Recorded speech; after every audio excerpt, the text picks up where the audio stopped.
na contempt charges a yɛde brɛ etia Domahene ni yɛ pɛkwan a yɛde bɛsɛvo no the macho men for no mu makwan ma yɛ ma ne ho enti court no ma yɛ nkwan foforo ɛne yɛ fa so publish bibia enti ene na court ne hyɛ sɛ yɛ mmra hɔ enti nyame yɛ adom ɛma yɛ bepie mu wɔ court ene yɛ baayɛ na ɔmofra asɛm no na Nana Domahene ne lawyers atwere aba sɛ sesei na wafo mu sɛ ne lawyers a wɔde asɛm no ama wɔn ne senti no almost record sɛ court no emma adjournment on adjourn ne wonyi case no emfa nhye da foforo na omuntime mmra ne yenka asɛm no enti court no ebobo hu na ansa na yebeduru hɔ no na abrantie bi so nsɔre ye sɛ ɔno yɛ Nana Domahene ahemfo kitwa ne bi na wasoma ne sɛ ɔmra na ɔmagina mo emma no enti ye lawyer ne sɔre ka sɛ de bi ɔnte nneɔma bi ase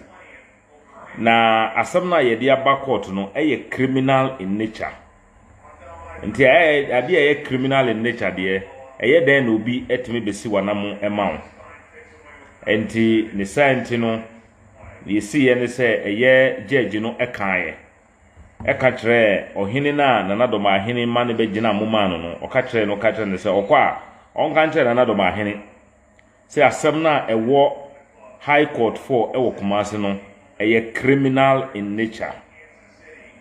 court hɔ na ɛnyɛ ɔhyɛ obo wa mo asɛm ne de yɛbɛka enti saa na asɛm no ɛkɔsi yɛ nti yɛbɛda mase bebia me ka kyerɛ mo sɛ bibia ɛyɛ abotrɛ Ghana ɛyɛ mra ne yɛde kyekiri Ghana mra no ene ma Nana Domahene tumi ɛma ne bɛyɛ the Bono Regional House of Chiefs president enti mra ɛma okwan ma bɛyɛ bibia na so womfa ne die ene obuo ɛma mra na wankasa no wo anaman ne your authority enti yɛyɛ de ɔno timi ka sɛ court ka asɛm a wondi so bare nso no yɛ wogidie ɛwɔ court no mu sɛ court no wɔ tumi ɛsen ankrankran biara ɔtimi ebie na no ka sɛ obeku nipa ɛma Domafo akotua sika akoyi no yɛyɛ wogidie ɛwɔ mmara mu sɛ sika bia ne hɔ a yɛtimi di tɔ atentreni enti ne yɛ Nana Domahene kan ne nsɛm ɔyɛ nyina no ɛnya ade a ɛba akosi aga tinyame ya aduma on the 3rd of July no ene yebekɔ court se owutumi na court ahye ne se gi Nana Sambajafla nkrata afa ko national ne yemfa ne din kan hemfu din ho na so won emma obi kura nkase woto abama no ne se ntia sa area ne nyina no ohuna na oni omukun na okotia won eno ano wo ye ti bebi abehunu se Bono region no Nana Domahene wasa Bono region bebi abeku bia wakoro ha o mantokwa aba ho but in him say yebe restore the glory of the Bono region no, we will restore it and we would use the lay down mra ene nneoma ewo ho ene yede beye nti yebeda masi ensuo eto anti network no enye nti menka enneom menkasa enche nti mechia matiefo se di mra nimre nyina no munya mre editie mi tiame ya aduma before the weekend nso no yebeba na ne ade bia ewo ho bia no na yamama so ati timestre sampa fo emmabunu amwo sampa munya abotre ne yemmo sampa asundwe ho ban ebi a yedru die under the disguise of the so called Bono Domahene nyonumahene ayesumahene ene the regional minister person wo ye no ombeye kwan bia so so omoye amatotrasem abasampa barade aye nananom chichire ye no ye mmoa wo mu emmo nsa kuro no enti moma ye mfa mra kwan so eno ena Nana Sambajafla oye odi mra no ene befa mu de mra ne sie no na wa mana ye adwuma nti ye damasi mon kama komanto mu yem na obi anye din na ne mra ne sie no ye behunu obiara ni a wo Ghana obi ni Ghana osusin Ghana mra nti ye bedamasi nti ene Nana Domahene eba ne nkruf ne lawyers ba court ebe sre court ema court etu asem ne sheda se ne be ye ombetimi aba Oma na himfo kitwa ne bibesi ne nemu court emma ne hunu se onko kanche na nadoma hene se asem no eye criminal in nature nti obi ntimi mbesi wanam wankasa na ese woba nti yebeda masi nyame nka mo ho no mo ho ban na mre nyina no de nyame ka no wo adwuma bi na apese obi abra sampa na bebie asomdwe wo ho ye post 2 bra sampa eye border town business grow wo ho ye pa ade bia bia koso ye te bebia wo bia no bra sampa under the leadership of Sampa man hene na Samba Jafla wotoso mbienu ene na trankomwa moa bi omude beboa wo ema adwuma bi a oba be establish no be kwa animu no na nanom ede beboa wo enti yedamasi pa nyame nka mo ho nyame ya aduma either Friday or Saturday no meba na mama be mam update on everything that is going on yedi asida sonkon efri na Samba Jafla suye ede mam ewo mo mpaebo emobuna mo Sampa monkoso ana mo masundwe ho ban momma obi embehye machi ema munye tutrasem de bia memeka obi eba se koye bibia bisane se ono no ne mane wo he utna ho na oba mawuli ekoto tramo no okoto nuama bi di mawo ene ne yire na wo menum se monkoye tutrasem na mo bisane se ne mano ewo he enu sa nuama ne sa wo hwe ya trawule num ebe shemachi ampranum be shemachi se munya nioma ampranum ne ma ewo he ena enye tutrasem ene yediye dihye timesremu ema obi enni wanimu ense udachi emma onkoto nioma bi emma ma mfa nhye se bansere enne bebo ho ba oboa so na ade ntna wono no onye na ono no ne ma eko school no wafamu na mo yesa nioma ene nam kurumu na hwe boys na mu ye mudachi na mu sei no Sampa nkonya sam ya kan wie eye na Samba Jafla ene Sampa man hene enchepi mne mbra no so sie no ye be fofili na no kurora aye His Royal Majesty ede ne kopie mu aban kasie mu ede ne kire the president of the land ede the ministers say we ene ye ka Sampa nsem no omudi nkunim aye de ne si so me Sampa ye medie me de Sampa hye ne nsa enti ne aka nyina ne se ye de ne din be ka ahemfudin ho eno enti ne ye wo court no nyame ya adoma HP that one too we shall overcome it na Sampa afa ne ntuma pafra na nyoma pa aba enti ne regional minister ye ne tatisa wodi ba so obeye na basabasa ya ba na wanya kwan bi so akochi ye nkrofo no oboa enti menye ye the entire President Mahama Edis Bono no share nsane so obehwe ema ne nwuma pa ne hihye pa na ogina so wo ye campaign ye de man no obema bi aba ho na enye saa nyoman ena wo ye ntimesre mo a munyai ena saa boy no so a owo se Kuwait o se nyifa na owo karemu no munya no de bia me kan say like me ba ye no be kire na se to obegina na o kan sem a oye be ma nka unlock me wa block me ti me hu ne nuoma ti obi frem na o kase wa kase ya na so munya no ne anti bi wo Bontuku Cote d'Ivoire your friend say is it Kubrai ne anti no obeto obaye ebeji na Samba Jafla ne nua ba ne nua panyine a your friend no anti ama obeji ne chance over millions of safes eno okoton ye di sika ne ma ne kunu ema ne kunu de ye ne ho ade a sisi a wo ho anti ma me no kura wo dwane ne nua saa kare mo ne nua wo Spain me makunta wakoji makunta ene me nua ba sika a makunta ne ba Ghana ko ne ma me fie kosre ne ma me bunkuto dwosre no and these are the kind of people are the criminal minded omoye we ye busu amu ye nya saa nyoma no enti mesre mo a oka munya no se ne de bia me kan udi na chi a wo be kan sembi ama na kokko akwa affect omo a omaye din a omunimu a yenka bi no ba wono no sebi akoda sore no ohu ne hu wo ahemfie a office o edihye o mbisa kwan ya nam so a obepie mu wa ahemfie. That is how they are, because no mo ye closer a no mo di agro ho no they think say they are royals na hefa na nka mo pese mudi agro omudi ye sika kokko atomo no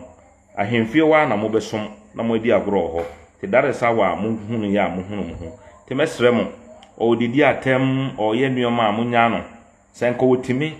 ebe kire masi the way am kire na se ne nana ye frɛ no Badu a wo se ye frɛ no Badu no ommo ne nana no mo bidin ansa na ebedru ono so a ye oto so du a ye frɛ no Badu no ommo bi ebi ni ho saa because ye nana ye frɛ no Wilkwame Jabori a wodi sampa konwa ene to ni nana no oto no ene wodi ni maami a ye frɛ no Badu no din etu no. That is how come omu nyine ya omu wo ye fie ho. Suban bia obenye bia no ebi wo mabusua mo. So intimesre mo there are a lot of issues, but we want the peace of Sampa. Enti didi atem o ye nuoma asatem didi ene ntro ene ne keka ho ni na no entimense sa bibia. Eye na na doma hene suma hene ena the regional minister Tatis no no. Omu pese omu use Sampa as an experimental ground for their so-called Bunu Champi agenda, but that will not be. Enti mo Bunu region ye frey the Bunu region no. Mo de mo ye din na mo hwa mo hunu se na doma hene wase region no kuro bia be ramu bia ono ankasa ne kuro mu abesim o si hene kura no akokota mo matu no. So enti it's a whole lot of onim se o giant krofo with intelligent with nyansa ebamu a ontimi nya events sebi onya organizer kura endi wo ho enu ntina ne wo ye no ye, but we shall overcome this. Ye be use the very law na e man be ye president no, that very law no ye be use a we will overcome him. Entimesre emebuna mo Sampa whatever they do mon kama komanto mo yem send ye be ya ne the regional minister omoko plan ye na apia bontin no entimi mamo ye na nanom kuro no ye be bo ho ban ye be use amamre ene amane ene mra e de abo ho ban timedamasi tinyame ya adumu a on the 3rd of July ye be hia ewo Kumasi High Court na judge no ahwe said na doma hene esusin Ghana mra na yahwe on say like ya ono na doma hene no oye judge but on parking kan senka sebi o parking kan a enko be hunu se mandemos no judge no order wo say deform score uko stay of execution no na judge ne kan say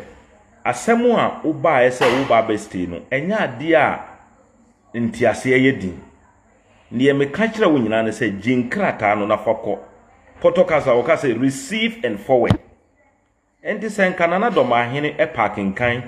na bibi ba na wo kan a ko be hunu say judge ne kan no emphatic say gi na forward but o ko trans na wodi agro na agro wani su na di otan a wodi ama omaya efra na asante nti eno nti no obeye ne obeya ye de ye mfa kotiba enkose ye kuru no because yenim se sa na woni doma hene wudna na doma hene ene suma hene ene regional minister sa na mope nepa bebre bi sa me sa de ntina make regional minister yi ena na oye omuloya na oye onu na ekotwere no wo ayimu se yewura se Asante Sampa ya Asante man dia na oboa ene na ye Sampa foforo bi regional minister na twere ye. So ema judge no kura sa da no judge no ma no withdraw sa statement enti say wo be ye regional minister no na ye fee say enka he will rise above that atade na wo hye no, but odaso yes he is trying to he is trying to still stand and fight for that so-called,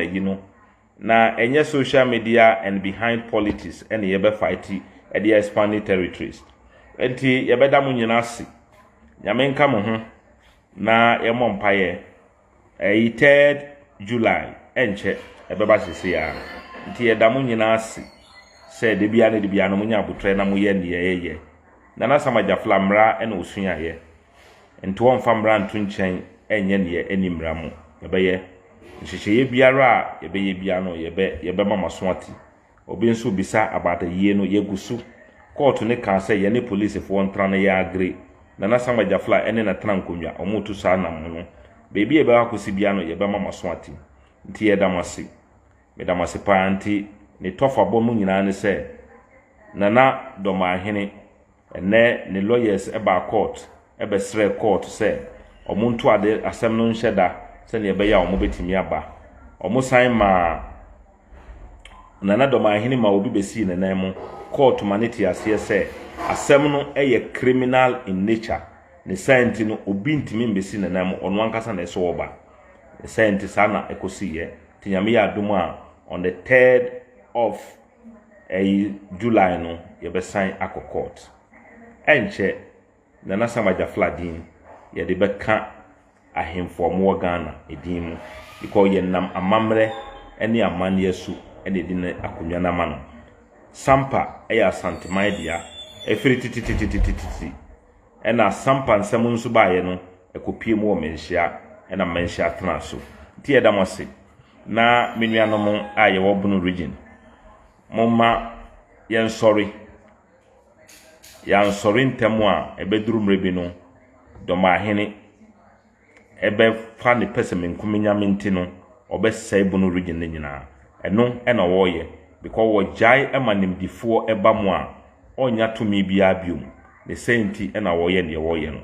ti ebeda masi na menka mo ho